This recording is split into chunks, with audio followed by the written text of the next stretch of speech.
me, the Nerdy here, and we're here to do the movie review for Thor Ragnarok. Now, with a title like Ragnarok, you would think this movie would be dealing with, the destruction of Asgard, the end of everything, real dark, serious tones, and that's what this movie is going to provide, you would think, right? Right?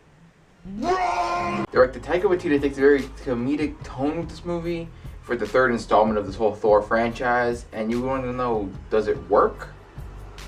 Well, if you think about it, the idea of Thor has always been kind of like a silly one, especially in the world that we live in and the MCU, how grounded it is, even though it's still a comic book universe.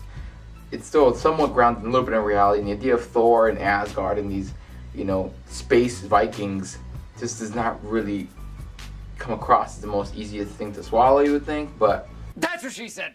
But with the previous two films, it's proven, at least financially to some extent, that people like Thor, especially him in Avengers movies and his solo movies, have done very well. But the reviews for at least the first Thor and the second Thor, more so the second Thor, were not the greatest. But if you look at it, both of those movies have some comedic tones to them, because you have to play with the idea of a space Viking coming down to Earth and falling in love with Natalie Portman.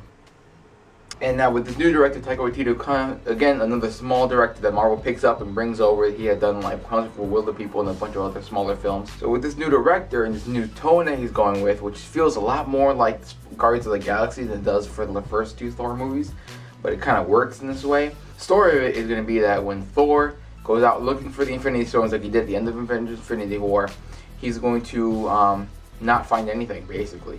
Then he comes back to Asgard. Loki and his brother, who's pretending to be Odin at the end of the last Thor, they get that resolved, they move forward, they end up finding or running into Cate Blanchett. I'm trying not to spoil anything. She just kind of shows up, and that's that.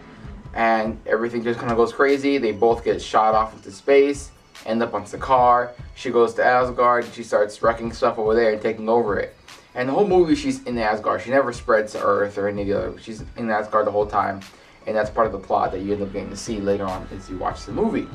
But the most of the film takes place on Sakaar, where Thor and Loki end up, and this is Battle World, run by Jeff Goldblum, who's playing the Grand Master. That's where you run into Hulk. Hulk like fire, Thor like water. Well, kind of both like fire. But Hulk like raging fire, Thor like smoldering fire. Hulk has been there since the end of Age of Ultron. You find out he's been Hulk for the last 2 years. He has not been Bruce Banner. That's why Hulk is now more articulate with how he speaks and all that. You see in the trailers, and he's kind of aware of what's going on. He's not just a raging monster as much anymore. So that's where the story really starts picking off, where they're on Sakaar. They gotta get off the planet. They gotta get back to Asgard and help, stop Ragnarok and stop Cate Blanchett's Hela character. But to speak about Cate Blanchett, she is phenomenal in the movie. She's probably already going to be one of Marvel's best villains, because I know their whole character series, they don't have the best villains. Her and Loki are now the top two best villains, and Michael Keaton's Vulture as well. I would think so. And I still like Zemo. I know a lot of people don't like him. I liked him for what he tried to do and what he accomplished. So like I said earlier, Hela just kind of shows up. There's very little explanation as to why she's about to show up, and then she just shows up. And her motives and her reasoning and history kind of get explained as the plot moves forward. You don't have to give you all these crazy theatrical flashbacks, but they give you a little bit. But not for story purposes, more or less just for character development for Valkyrie, who's played by Tessa Thompson, who does an amazing job. But back to Cate Blanchett, because she's the one I'm all about right now. She just shows up, and basically just this plot just shoots forward from there. And you just get shot into space to Sakaar. She goes to Asgard, and everything just kind of starts unfolding instantly.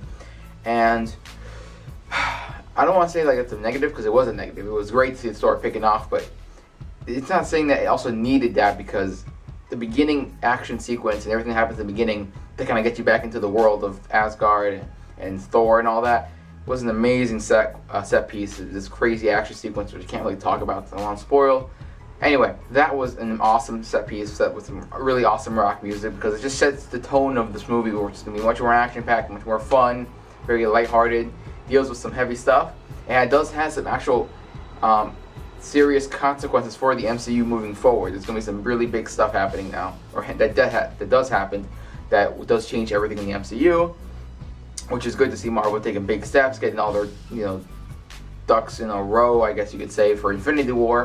which does take place in the post-credit scene, but I'm not going to talk about that exactly.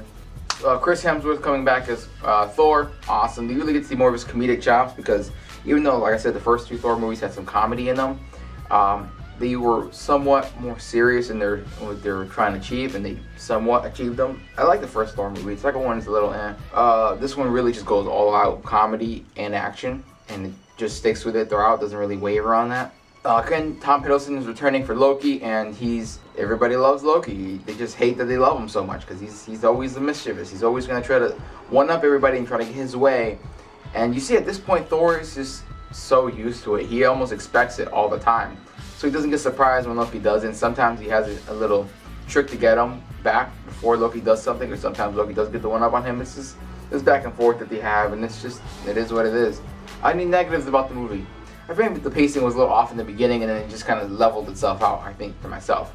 Because I always talked about how pacing is one of my biggest pet peeves. But the movie itself was solid. I'm going to give it like a solid, I want to give it like an 8.5, 9. I feel like 9 might be too high, but 8 feels too low. So, I don't know, 8.5? Screw it, I'm going with 9 out of 10. The movie was awesome. It's solid. It's just a great movie, a great experience at the theater. Everyone was laughing, having a good time. We have our good serious dark movies. We have our good fun movies.